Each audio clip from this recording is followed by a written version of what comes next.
Model activity task অষ্টম শ্রেণী বাংলা পূর্ণমান 20। এখানে একের দাগে 3টে প্রশ্ন দিয়েছে। প্রথমটা হলো বোঝাপড়া কবিতাটি রবীন্দ্রনাথ ঠাকুর রচিত যে কাব্যগ্রন্থে রয়েছে। এখানে হবে উত্তর হবে ঘয়েরটা খনিকা। 2এর দাগের হলো অনেক শূন্যস্থান কাটিয়ে বুঝি এলে সুখের বন্দরেতে। শূন্যস্থানে বসবে গয়ের দাগেরটা উত্তর হবে ঝঞ্ঝা।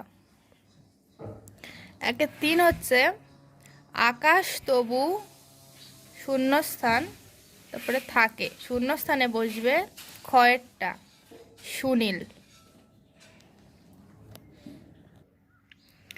এখানে 2এর দাগে 3টে কোশ্চেন দিয়েছে 1 নম্বর করে। প্রথমটা হচ্ছে কতকটা এ ভাবের গতিক, ভাবের গতিকটি কি? এখানে উত্তর হবে উদ্ধৃতাংশটি রবীন্দ্রনাথ ঠাকুরের বোঝাপড়া কবিতা থেকে গৃহীত হয়েছে। কবি বলেছেন, কেউ আমাদের ভালোবাসে আবার কেউ বাসেই না, কেউ সর্বত্র বিকিয়ে দেয় আবার কেউ সিকি পয়সা ধার ধারে না, এটাই ভবের অর্থাৎ পৃথিবীর গতি। এখানে 2-এর 2 চলে আসছে এমনি রকম। কোন সময়ের কথা কবি এক্ষেত্রে স্মরণ করেছেন? এখানে 2-এর উত্তর হচ্ছে মানুষের ভাগ্য চিরদিন একই রকম থাকে না, প্রত্যেক মানুষই একে অপরকে কখনো না কখনো ফাঁকি দেয়। তাই একজন মানুষ কিছুটা সুখ ভোগ করার পরেই আসে দুঃখ, তখন হয়তো অপর ব্যক্তি সুখ ভোগের সৌভাগ্য লাভ করে। মানুষের উদ্ভবের আদিকাল থেকেই এই নিয়ম চলে আসছে। এখানে 2-3 প্রশ্ন হচ্ছে সেইটে সবার চেয়ে শ্রেয়। কোন বিষয়টিকে সবার চেয়ে শ্রেয় মনে করা হয়েছে?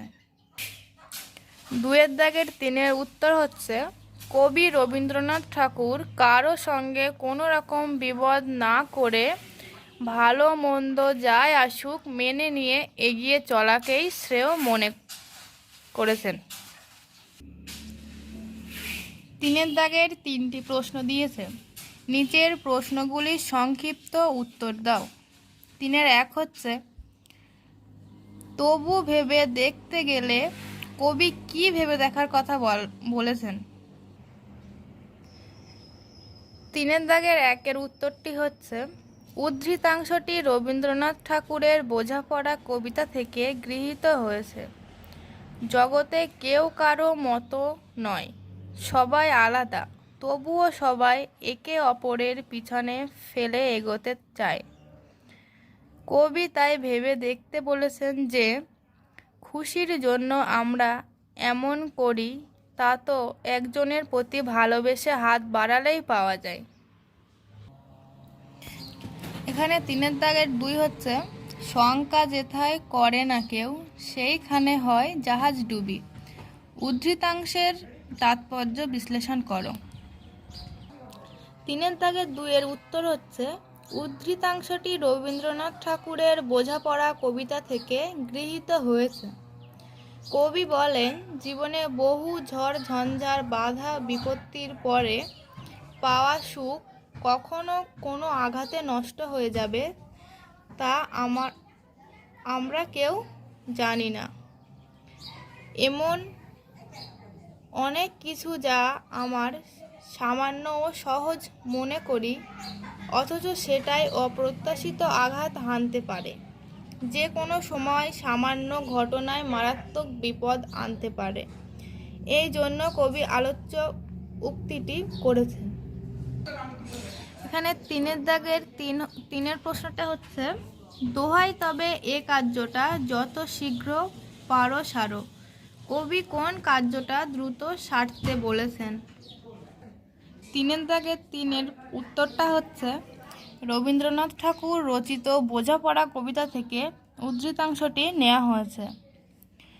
ব্যক্তি মানুষ না চাইলেও তার জীবনে এমন কিছু ঘটনা ঘটে যায়, কার্যকারণ ব্যক্তি মানুষের নিয়ন্ত্রণে থাকে না। এমন ঘটনাকেই আমরা বিধিলিপি, নিয়তি, ভাগ্য বলে থাকি।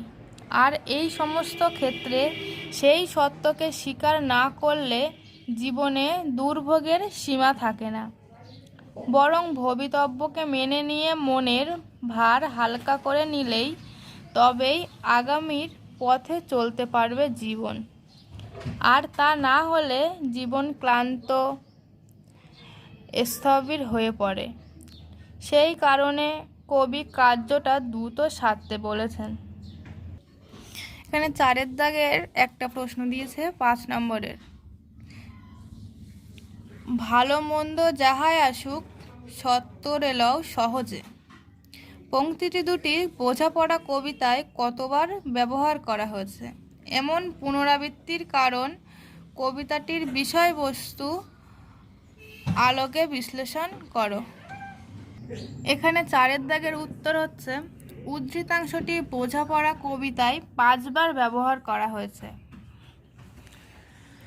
কবির মনে হচ্ছে কোনো রকম বিবাদ, বিতর্ক, ঝগড়া না করে নিজের মতো চলা ভালো, যেটা সত্য।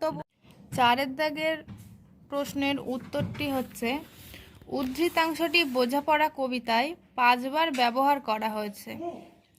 কবির মনে হয়েছে কোনো রকম বিবাদ, বিতর্ক, ঝগড়া না করে নিজের মতো চলা ভালো, যেটা সত্য বলে মনে হয় তাকে গ্রহণ করার মধ্যে জীবনের অন্য আরেক আনন্দ আছে।